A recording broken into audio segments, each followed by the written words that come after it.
Hello friends, ये class 6 की NCERT की बुक का फर्स्ट चैप्टर है। तो इस एनसीईआरटी की बुक्स को हम आज से पढ़ना स्टार्ट कर रहे हैं। जैसा कि हम सारे लोग जानते हैं कि ARO यूपी और UBPCS ये सारे ही एग्ज़ाम अभी आने वाले हैं। और इन एग्ज़ाम्स में जहाँ तक मैंने ऑब्ज़र्व किया है, एनसीईआरटी के कई जो स्टेटमेंट होते हैं, कई लाइंस होती हैं, उनमें से वो क्वेश्चंस उसमें से वो बना देते हैं। आप लोग भी जब PYQ सॉल्व करेंगे तो देखेंगे इन एनसीईआरटी को पढ़ने के बाद में। लेकिन इन एनसीईआरटीज़ में कई चीज़ें हमें देख कर पढ़नी होती हैं कि कौन सी ऐसी जो इसमें लाइंस हैं जो फैक्ट्स क्रिएट कर सकती हैं क्वेश्चंस आंसर्स के लिए, और कई चीज़ ऐसी होती हैं जो हमारी नॉलेज के लिए हमें पढ़नी होती हैं। अगर कोई स्टेटमेंट बेस्ड क्वेश्चन आते हैं तो उसमें फैक्ट्स तो रहते ही हैं, लेकिन अपनी नॉलेज के लिए, क्योंकि कई चीज़ें ऐसी होती हैं जो डायरेक्ट फैक्ट नहीं होती हैं, लेकिन उनको जो है एक्सप्लेन किया जाता है, उनके रीज़न्स होते हैं और इफ़ेक्ट्स होते हैं। ये सारी चीज़ें भी हमें इसमें देखनी होती हैं। तो इस एनसीईआरटी में मैं जब इसको स्टार्ट कर रही हूँ तो सारी क्लास बाई क्लास, सारी चैप्टर बाई चैप्टर कंप्लीट करूँगी मैं।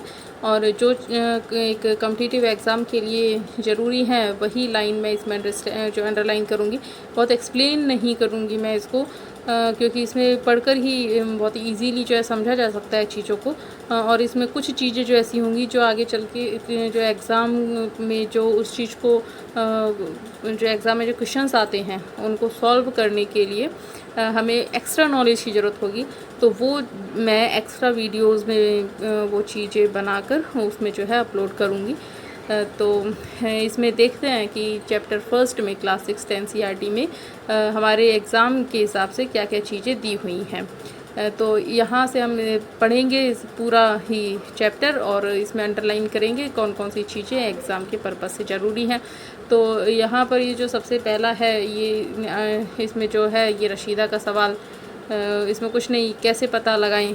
तो इसमें भी कुछ नहीं, अतीत के बारे में हम क्या जान सकते हैं। ये वही है कि हम वही अतीत के बारे में ऐसे क्या खाते थे, पहनते थे, इन सारी चीज़ों को इसमें पढ़ना है। लेकिन ये सब इसमें जो हम आगे भी हिस्ट्री पढ़ेंगे और उसमें हम कई सारी चीज़ें देखेंगे। लेकिन जैसा कि हम आजकल एग्ज़ाम का जो देखते हैं कि वो जो है किस डायमेंशन में जा रहा है एग्ज़ाम, तो उसमें जो है कई डायमेंशंस हिस्ट्री से रिलेटेड जो उसमें जो रहते हैं, जो फोकस्ड रहते हैं। जैसे उसमें खाना, मतलब खाना, कपड़ा पहनना कल्चर में आता है, घर कैसे थे वगैरह, उनका कृषि व्यवस्था क्या थी, समाज कैसा था, मतलब वही है कि सोसाइटी, इकोनॉमिकली पर्पज से जो क्वेश्चंस रहते हैं, प्रशासनिक व्यवस्थाएं जो रहती हैं उन पे क्वेश्चंस ज़्यादा फोकस्ड रहते हैं राजाओं की अपेक्षा। लेकिन हाँ, कुछ क्वेश्चंस जो है लड़ाइयाँ वगैरह से रिलेटेड रहते हैं, वो मॉडर्न हिस्ट्री में ज़्यादा आते हैं। आगे चलेंगे वैसे वैसे हम उसको देखते जाएंगे। तो अभी इसमें जो है लोग कहाँ रहते थे, यहाँ से स्टार्ट है। और इस चीज़ पर भी फोकस करना है जो अभी मैंने बताया है कि अगर कोई चीज़ एडमिनिस्ट्रेटिव पर्पस से इसमें दी हुई है, जैसे उसका डिटेल दिया हुआ है, तो उसको वैसे मिस नहीं होगा, लेकिन आप लोगों को उस पर एक्स्ट्रा फोकस करना है। नर्मदा नदी का इसमें पता लगाओ, तो इसमें ये जो है यहाँ पर ये फैक्ट बन रहा है कि ये नर्मदा नदी के बारे में है यहाँ पर।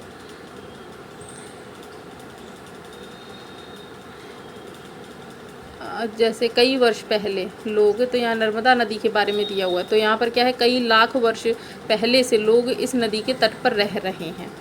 तो यहाँ रहने वाले आरंभिक लोगों में से कुछ लोग कुशल संग्राहक थे, जो आसपास के जंगलों की विशाल संपदा से परिचित थे। अपने भोजन के लिए वे जड़, फल, जंगल के अन्य उत्पादों का यहीं से संग्रह किया करते थे। वे जानवरों का आखेट भी करते थे।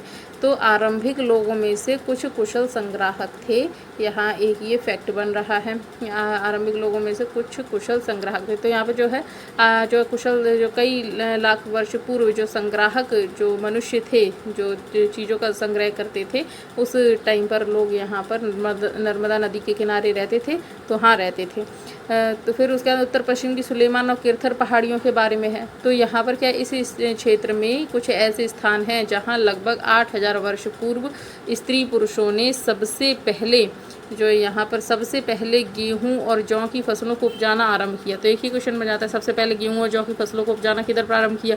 तो उत्तर पश्चिम की सुलेमान और किरथर पहाड़ियों की तरफ जो है, ये सुलेमान और किरथर पहाड़ियाँ हैं, इधर जो है सबसे पहले इन फसलों को गेहूँ और जौ को उपजाना शुरू किया। उन्होंने भेड़, बकरी, गाय, बैल जैसे पशुओं को पालतू बनाना शुरू किया।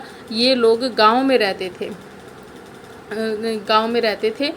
उत्तर पूर्व में गारो और ये जो गारो की पहाड़ियाँ हैं में गारो और मध्य भारत में विंध्य पहाड़ियों का पता लगाओ। अभी ये गारो और विंध्य के बारे में यहाँ पर फैक्ट हैं। तो ये कुछ ऐसे स्थान थे जहाँ कृषि का विकास हुआ। तो कृषि का विकास किधर हुआ? तो यहाँ आरंभिक चीज़ों के बारे में दिया जा रहा है। तो गारो और विंध्य की पहाड़ियों में हुआ। सबसे पहले जहाँ सबसे पहले चावल उपजाया गया वो स्थान किधर थे? विंध्य के उत्तर में थे। अभी जो कॉमन सेंस हम लगाने लग जाते हैं क्वेश्चंस जब हमारे सामने आते हैं पेपर में कि सबसे पहले चावल किधर उपजाया गया, तो विंध्य के दक्षिण हम सोचते हैं कि यहाँ पर ये जो तटीय भाग है तो विंध्य के दक्षिण में इधर दिए होंगे, लेकिन ऐसा नहीं है। यहाँ पर ये स्टेटमेंट क्लियर लिखा हुआ है कि जहाँ सबसे पहले चावल उपजाया गया वह स्थान विंध्य के उत्तर में स्थित थे। मानचित्र पर सिंधु और उसकी सहायक नदियों का जो है पता लगाने का प्रयास करो। तो सिंधु और सहायक नदियों के बारे में यहाँ पर है। तो यहाँ सहायक नदियाँ उन्हें कहते हैं जो एक बड़ी नदी में मिल जाती है। तो लगभग कितना 4700 वर्ष पूर्व इन्हीं नदियों के किनारे कुछ आरंभिक नगर फले फूले। तो आरंभिक नगर जो है फले फूले गंगा व इसकी सहायक नदियों के किनारे। तो देखो 4700 वर्ष पूर्व इन नदियों के किनारे फले फूले हैं, और गंगा और जो उसकी जो नदियां हैं, जो गंगा और उसकी सहायक नदियों के किनारे कब फले फूले हैं? लगभग जो है गंगा उसकी सहायक नदी और समुद्र तटवर्ती जो इलाके हैं उनमें नगरों का विकास हुआ है लगभग 2500 वर्ष पहले। तो इस डिफरेंस को याद में रखना है। तो इससे हमें पता चलता है कि पहले जो विकास हुआ आरंभिक नगरों का वो हुआ सिंधु और उसकी सहायक नदियों के किनारे। उसके और जो है 2500 वर्ष पूर्व जो हुआ तो ये बाद में हुए हैं गंगा उसकी सहायक नदियों के किनारे और समुद्र तटवर्ती इलाकों के किनारे। गंगा और उसकी सहायक नदी जो है सोन का पता लगाओ। अभी अच्छा इतना तो ये पता ही है कि गंगा जो नदी है उसकी सहायक नदी है सोन नदी। सोन नदी का जो है पता लगाना है। तो यहाँ पर क्या है कि गंगा के दक्षिण में, अच्छा अब ये स्टेटमेंट भी बनता है, हम इतनी जो है जिसमें चीज़ों को हम इतनी बारीकी से नहीं पढ़ते हैं, लेकिन जो है ये स्टेटमेंट बनता है कि गंगा और इसके सोन नदी के बारे में लिखा हुआ है। तो ये जो प्राचीन जो मगध का जो क्षेत्र है तो स्टेटमेंट बन जाता है कि ये गंगा के उत्तर में स्थित था, या तो ये गलत हो जाएगा क्योंकि गंगा के दक्षिण में, यहाँ क्लियर लिखा है कि गंगा के दक्षिण में इन नदियों के आसपास का क्षेत्र प्राचीन काल में मगध नाम से जाना जाता था। तो इसको हमें ध्यान देना है कि गंगा के दक्षिण में स्थित था मगध नाम का क्षेत्र। इसके शासक बहुत शक्तिशाली थे ये, और उन्होंने एक विशाल राज्य स्थापित किया था। देश के अन्य हिस्सों में भी ऐसे राज्यों की स्थापना की गई थी। लोगों ने सदैव उपमहाद्वीप के एक हिस्से से दूसरे हिस्से तक यात्रा की। कभी कभी हिमालय जैसे ऊंचे पर्वतों, पहाड़ियों, रेगिस्तान, नदियों, समुद्रों के कारण यात्रा जोखिम भरी होती थी, फिर भी ये यात्रा उनके लिए असंभव नहीं थी। अतः कभी लोग काम की तलाश में तो कभी प्राकृतिक आपदाओं के कारण एक स्थान से दूसरे स्थान जाया करते थे। कभी कभी सेनाएं दूसरे क्षेत्रों पर विजय हासिल करने के लिए जाती थी। इसके अतिरिक्त व्यापारी कभी काफिले में तो कभी जहाजों में अपने साथ मूल्यवान वस्तुएं लेकर एक स्थान से दूसरे स्थान तक जाते रहते थे। धार्मिक गुरु लोगों को शिक्षा और सलाह देते हुए एक गांव से दूसरे गांव तथा एक कस्बे से दूसरे कस्बे जाया करते थे। कुछ लोग नए और रोचक स्थानों को खोजने की चाह में उत्सुकतावश भी यात्रा करते थे। इन सभी यात्राओं से लोगों को एक दूसरे के विचारों को जानने का अवसर मिला।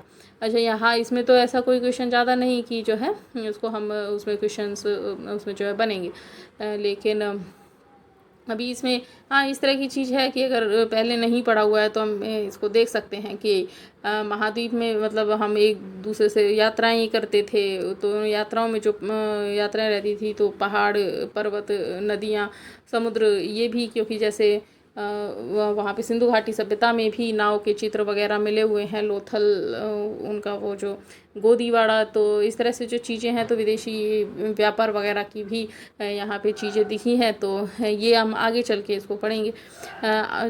एक बार फिर से मानचित्र एक को देखो। अच्छा, ऊपर मानचित्र देख लीजिएगा। पहाड़ियाँ, पर्वत और समुद्र इस महाद्वीप की प्राकृतिक सीमा का निर्धारण करते हैं। हालांकि लोगों के लिए इन सीमाओं को पार करना आसान नहीं था।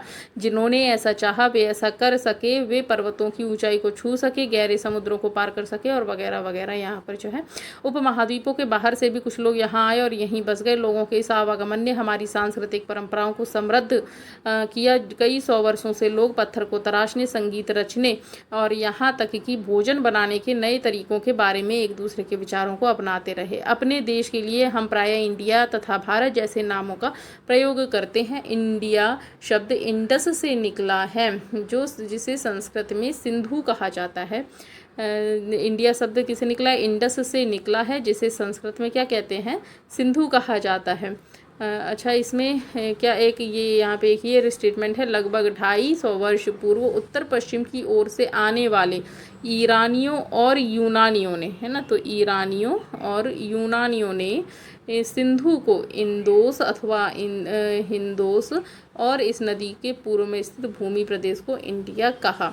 को इंडिया। अब यहाँ पर ये स्टेटमेंट क्लियर लिखा हुआ है, इसको ऐसा कैसे ही पढ़ लेना है। भरत नाम का प्रयोग उत्तर पश्चिम में रहने वाले जो है उनके लिए किया था। भरत नाम का प्रयोग उत्तर पश्चिम में रहने वाले लोगों के एक समूह के लिए किया जाता है। इस समूह का उल्लेख संस्कृत की आरंभिक जो कृति ऋग्वेद में भी मिलता है। बाद में इसका प्रयोग देश के लिए होने लगा।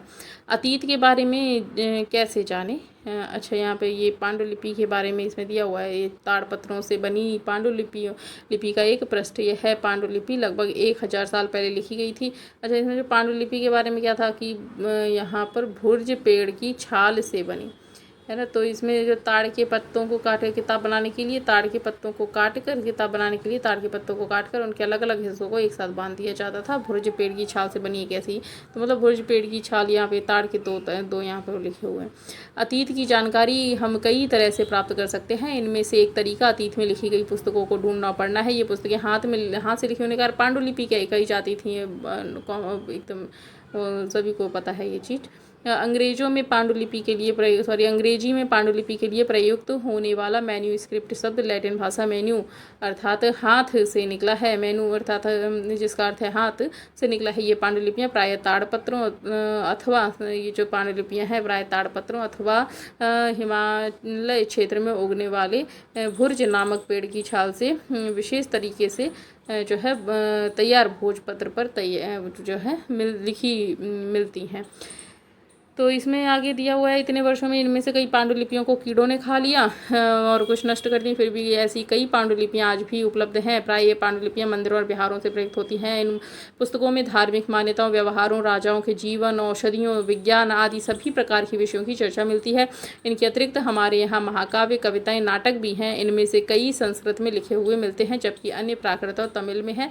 प्राकृत भाषा का प्रयोग जो है आम लोग करते थे। ये एक यहाँ पर फैक्ट होता है। प्राकृत भाषा का आम लोग करते थे, ये कई जगह में पढ़ने को मिलेगा। और आगे चलकर देखेंगे हम कि प्राकृत भाषा का प्रयोग आम लोग और स्त्रियां करती थी। इस तरह के फैक्ट भी हम देखेंगे, लेकिन आगे NCERT में ही हैं लिखे हुए। हम अभिलेखों का भी अध्ययन कर सकते हैं। ऐसे लेख पत्थर अथवा धातु, तो अभिलेख किस किस जगह पर जो है हमें लिखे मिल सकते हैं? तो पत्थर पर भी मिल सकते हैं हमें अभिलेख, धातु पर भी मिल सकते हैं। कोई जैसी अपेक्षाकृत कठोर सतहों पर उत्कीर्ण किए मिलते। कभी कभी शासक अथवा अन्य लोग अपने आदेशों को इस तरह उत्कीर्ण करवाते थे ताकि लोगों ने देख सके, पढ़ सके, पालन कर सके। उनमें ऐसे भी जो है अभिलेख मिलते हैं जिनमें राजाओं और रानियों सहित अन्य स्त्री पुरुषों ने भी अपने कार्यों के विवरण उत्कीर्ण करवाए हैं। उदाहरण के लिए प्रायः शासक लड़ाइयों में अर्जित विजयों का लेखा जोखा रखते थे। अभी इसमें यहाँ पर एक छोटा सा फैक्ट दिया हुआ है। लगभग 2250 वर्ष पुराना ये जो अभिलेख है वर्तमान अफगानिस्तान के कंधार से प्राप्त हुआ है। इसमें जो है अशोक नामक शासक के आदेश पर लिखा गया था। तो यहाँ पे इसमें हम जो है पढ़ेंगे, तो इसमें यूनानी अरामाइक जो है इसमें अशोक के अभिलेखों के बारे में डिटेल से दिया हुआ है 11th क्लास की NCERT में। तो हम वहाँ उसको डिटेल में पढ़ेंगे और उसके बाद इसके अतिरिक्त कई अन्य वस्तुएं जो है अतीत में बनी प्रयोग में लाई जाती थी। ऐसी वस्तुओं का अध्ययन करने वाला व्यक्ति क्या कहलाता था? पुरातत्व। तो ये तो जानते ही हैं, लेकिन नहीं जानते हैं तो इसको जो है पढ़ लेना है। इसके अतिरिक्त कई वस्तुएं अतीत में बनी और प्रयोग में लाई जाती थी। ऐसी वस्तुओं का अध्ययन करने वाला व्यक्ति कहलाता है पुरातत्वविद। पुरातत्वविद पत्थर और ईंट से बनी इमारतों के अवशेष, चित्रों और मूर्तियों का अध्ययन करते हैं। औजार, हथियार, बर्तन, आभूषण, इन सब का जो है वो यहाँ तथा सिक्कों की प्राप्ति के लिए छानबीन और खुदाई भी करते हैं। इनमें से कुछ वस्तुएं पत्थर, पकी मिट्टी, कुछ धातुओं की भी बनी हो सकती हैं। ऐसे तत्व कठोर और जल्दी नष्ट नहीं होने वाले होते हैं। पुरातत्वविद जानवर, चिड़िया, मछलियों की हड्डियां भी ढूंढते हैं। इनसे उन्हें यह जानने में मदद मिलती है कि अतीत में लोग क्या खाते थे। वनस्पतियों के अवशेष बहुत मुश्किल से मिल पाते हैं। यदि अन्न के दाने अथवा लकड़ी के टुकड़े जल जाते हैं तो वे जले हुए रूप में बचे रहते हैं। पांडुलिपियों, अभिलेखों और पुरातत्वों से ज्ञात जानकारियों के लिए इतिहासकार प्रायः स्रोत शब्द का प्रयोग करते हैं। इतिहासकार उन्हें कहते हैं जो अतीत का अध्ययन करते हैं। स्रोत की प्राप्त होते ही अतीत के बारे में पढ़ना बहुत रोचक हो जाता है, क्योंकि स्रोतों की सहायता से हम धीरे धीरे अतीत का पुनर्निर्माण करते हैं। तो इतिहासकार पुरातत्वविद उन जासूसों की तरह है जो इन सभी स्रोतों का प्रयोग सुराग के रूप में कर अतीत को जानने का प्रयास करते हैं। इसमें जो है क्या तुमने इस पुस्तक से शीर्षक हमारे अतीत पर ध्यान दिया है। इसमें जो है अतीत शब्द का प्रयोग बहुवचन के रूप में किया गया है। इसमें जो है यहाँ पर अभी इसमें जो पढ़ देते हैं, इसमें ऐसा इस तथ्य की ओर ध्यान दिलाने के लिए किया था कि अलग अलग समूहों के लोगों के लिए इस अतीत के अलग अलग मायने थे। उदाहरण के लिए पशुपालकों, कृषकों का जीवन राजाओं रानियों के जीवन से तथा व्यापारियों का जीवन शिल्पकारों के जीवन से बहुत भिन्न था।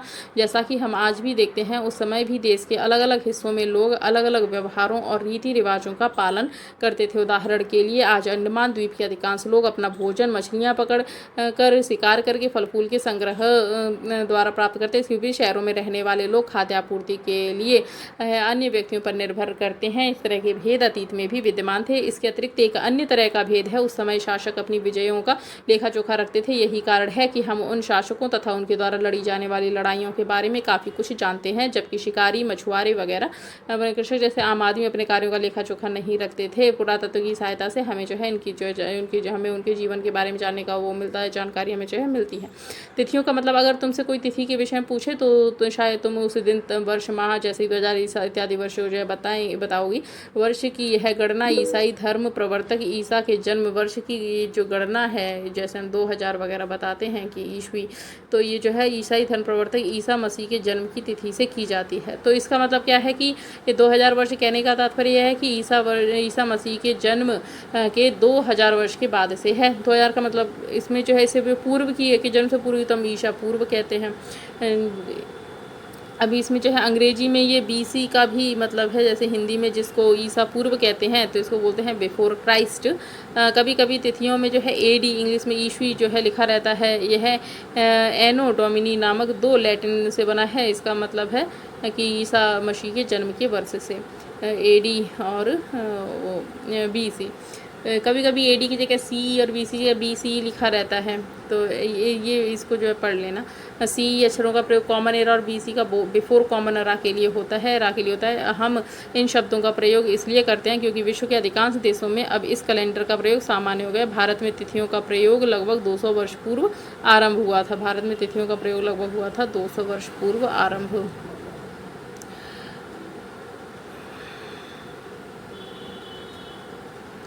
कभी कभी अंग्रेजी के BP अक्षरों का प्रयोग होता है, इसका अर्थ होता है बिफोर क्राइस्ट। अच्छा, इसमें हमने ये फर्स्ट चैप्टर कंप्लीट कर लिया है और हम दूसरा वीडियो बनाएंगे सेकंड चैप्टर पर। तो ये थोड़ी सी देर में हो गया फर्स्ट चैप्टर कंप्लीट। इसमें जो है बार बार पढ़कर टाइम वेस्ट करने की ज़रूरत नहीं है। जब फैक्ट्स रटने का मन नहीं करे तो इसको डिटेल में पढ़ लो, लेकिन जो एडवांस बुक्स है मुझे लगता है उसको हमें पढ़ना चाहिए और इसमें जो फैक्ट्स निकले उसको हमें एक पेपर पर लिख लेना चाहिए, नोट्स बना लो और इसको फिर हमें जो है बार बार पढ़ना है। और एक अपनी एडवांस बुक तो NCERT का वो टाइम वेस्ट वाला वो ख़त्म है। इस तरह से एक एक करके मैं सारे ही सब्जेक्ट्स की जो ज़रूरी हैं वो मैं NCERT के इसमें के वीडियोस बनाऊंगी। इसमें सिर्फ हाईलाइटेड वर्ड्स को देखकर, ये जो लाइन्स हैं इनको देखकर इनके नोट्स बना लेने हैं, बस यही काम में आ जाएंगे। यूपी पीसीएस, यूपीएससी और आरओ में तो इतने नहीं आते हैं, लेकिन हाँ फिर भी इन्हीं में से ही आते हैं। लेकिन यूपी पीसीएस और यूपीएससी में जो स्टेटमेंट जो हम सॉल्व कर पाते हैं, छोटी छोटी चीज़ें हैं, इसी की बेस पर हम वो स्टेटमेंट सॉल्व कर पाते हैं। अच्छा, ये हो गया आज का वीडियो। अब कल हम करेंगे दूसरा वीडियो अपलोड। Good bye.